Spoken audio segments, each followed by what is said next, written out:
This video is from a CE-5 session that took place on a mountain ridge off of Hawksview Road in Buckingham, Virginia on May the 5th, 2019 from approximately 6 o'clock p.m. until 10:15 p.m.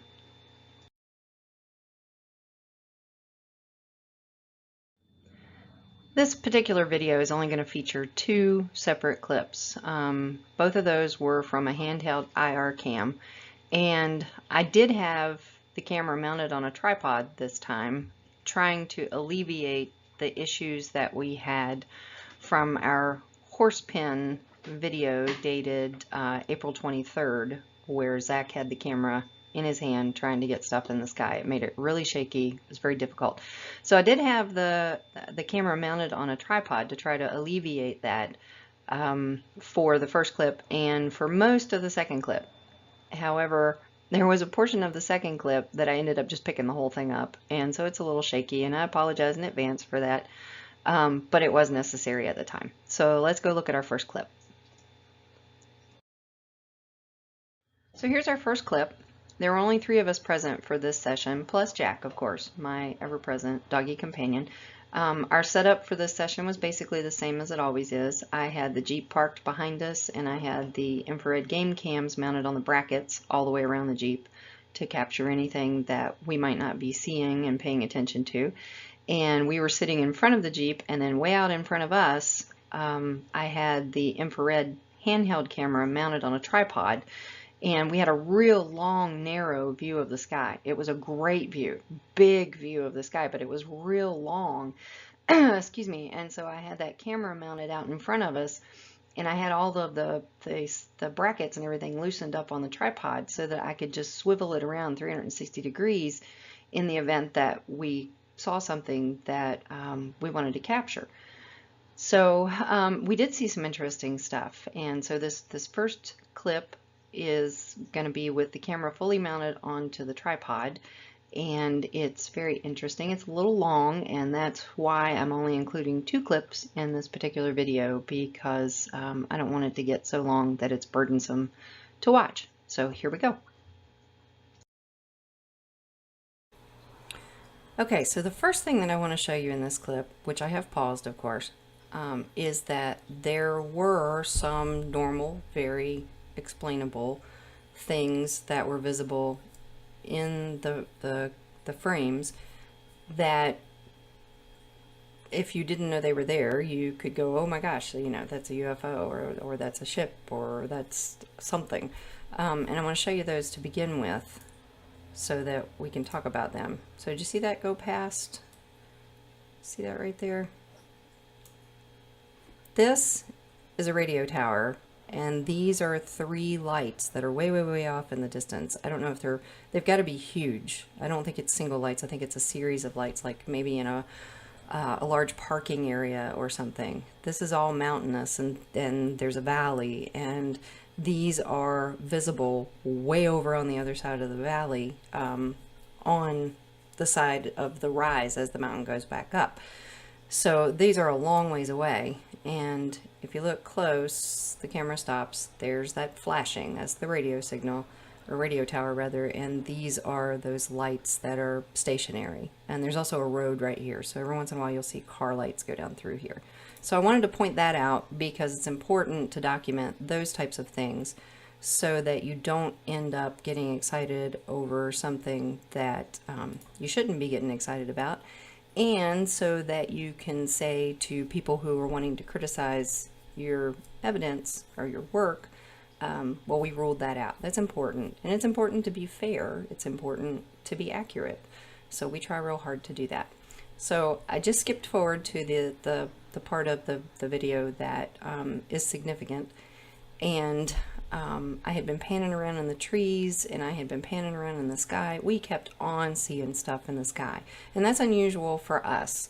Normally, our group, for whatever reason, most of our stuff comes from evidence that's collected on the ground, right there with us. And every once in a while we do get things in the sky, but the extent of what we were seeing in the sky on this particular night was crazy. We were seeing lights that they looked like stars when they were stationary, and then they would take off. Sometimes in pairs, sometimes one would join another one. It was crazy. And let me back up for just a second. Let's talk about airplanes.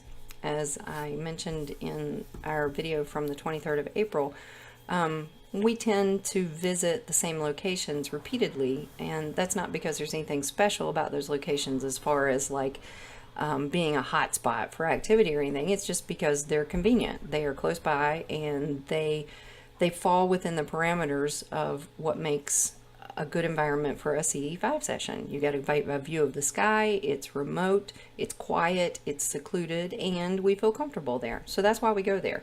But because we go there repeatedly, we are very, very familiar with not only air traffic lanes, but also with satellites. And we don't talk about satellites a whole lot, but every member of the group has an app, and it's not all the same app. We have different apps on our phones. And so when we see something in the sky, everybody pulls out their phone and turns on these tracking apps. One of them is called Star Walk 2, one of them is Heavens Above, I forget what the other ones are. And we all look for satellites because we are not interested in propagating interest in something that is just a satellite, you know, and trying to make it into something that it's not. And so we all pull our phones out and we all point them towards the sky, and everybody goes, nope, that's not a satellite. And so what I'm going to show you here in this clip next, we ruled out satellites and we ruled out airplanes. So let's look at that real quick. And this is a fairly long clip. I'm probably not going to do the usual pause it, back it up thing because this thing goes on forever. However, I am going to point out some things that are very interesting while the clip is rolling. So watch over to the right, there's the tree. And then, oh boom, did you see these two? They just came out of nowhere. This one in particular is going nuts. And one of the reasons that we absolutely know this is not an airplane, besides the fact there wasn't any airplanes there, was look at the span between the two lights. And notice the angle of the two lights. And a little later in the video, this angle actually decreases and comes up to be, the lights come up to be almost directly across from each other.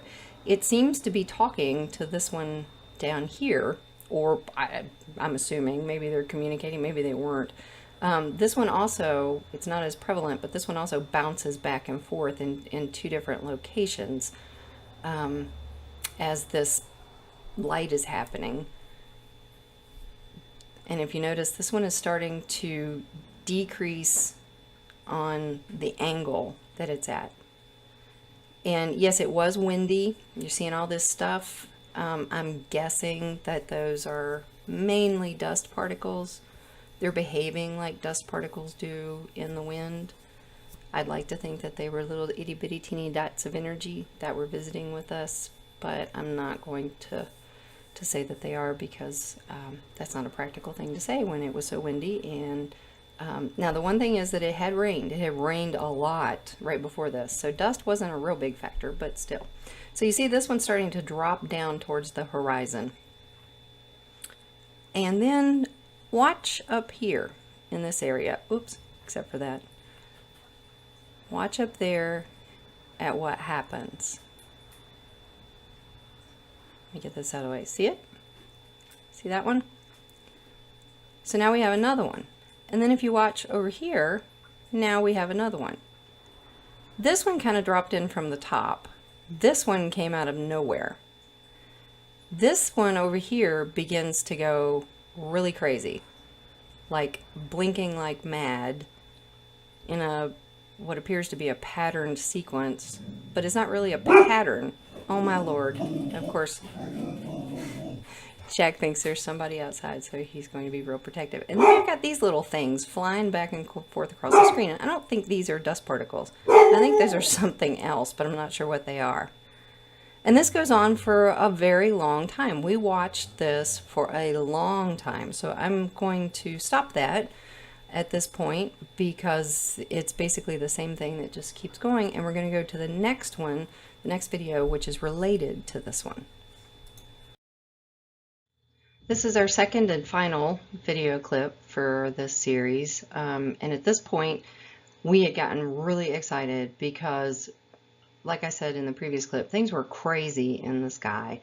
And we were seeing multiple objects moving through the sky at various angles and speeds.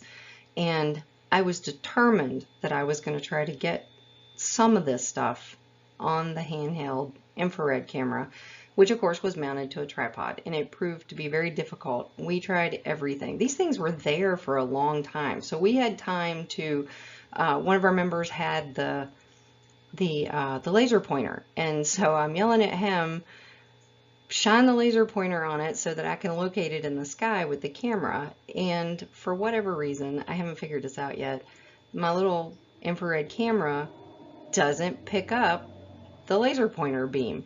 So that didn't help. So I was having to, with my eyes, physically look at where he was pointing and then try to turn the camera on the tripod head to capture that. And I got really frustrated and I just jerked the entire thing up off the ground, tripod and all, and just started swinging it around to try to find where in the sky I could capture something. And I was so happy because even though there were multiples of these things in the sky moving around at the same time, and I wasn't able to get most of them, I was able to get one. And it's a very short clip, but it is there. So let's look at that real quick. Okay, so in the first second or two, you're going to see what I was talking about. I was just swinging this thing around, desperate. I wasn't being very professional at all, but I was determined that I was going to find one of these things, at least in the viewfinder, and thank God I did. So let's look at that. I'm going to roll it forward and watch. In this area, there's going to be a configuration of what looks like 3 stars that pops up to begin with, and then you're going to notice that one of the stars is moving. Here we go.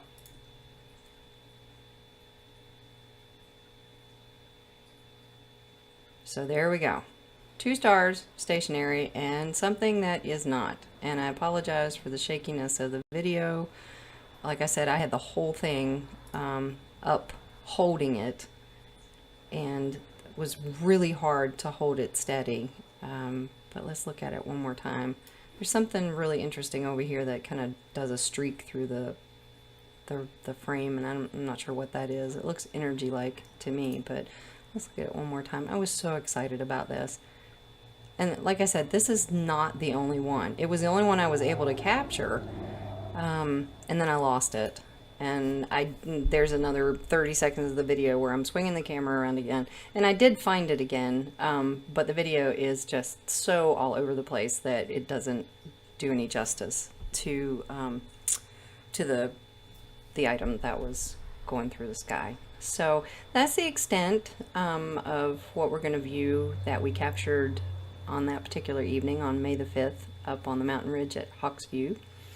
And I thank you so much for watching. And as always, if you enjoyed the content and you're interested in seeing what else we have, and there will be more, please subscribe. And we'd really appreciate a thumbs up if you feel like it's warranted, because that helps us out a lot.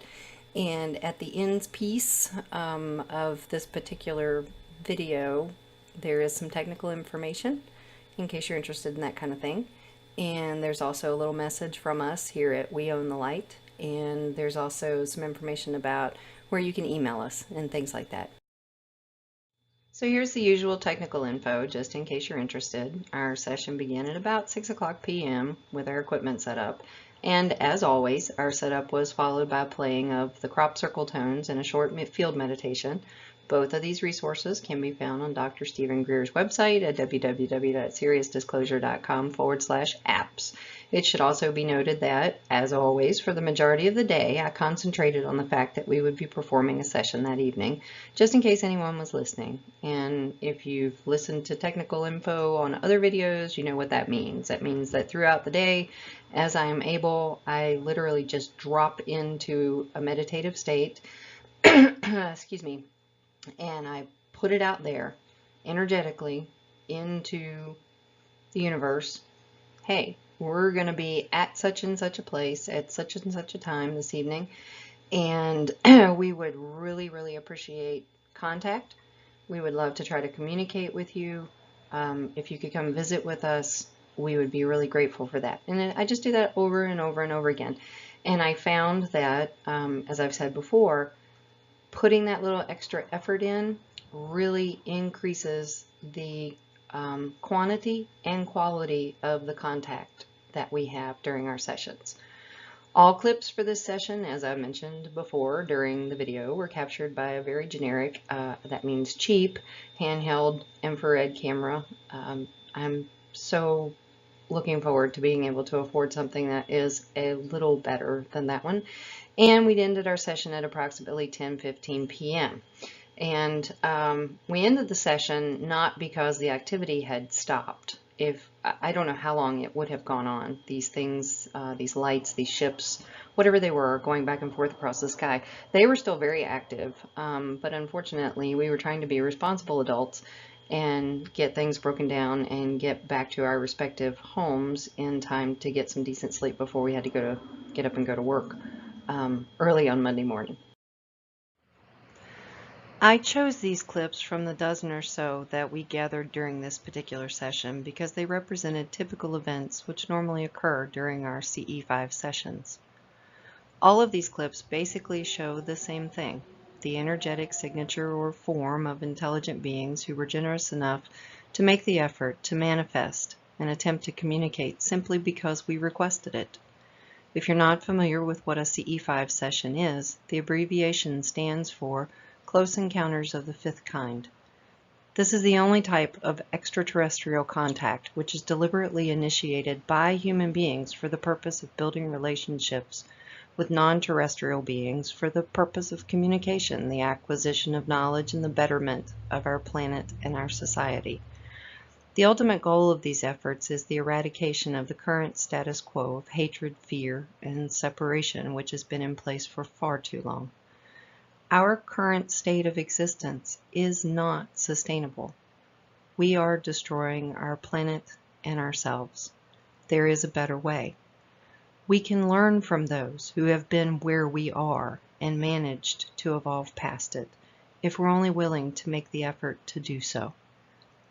We are some of the ones who are willing to do so without question. You can do this too. Anyone can. All it takes is willingness to push back against the status quo with fearlessness and to not be afraid of the unknown.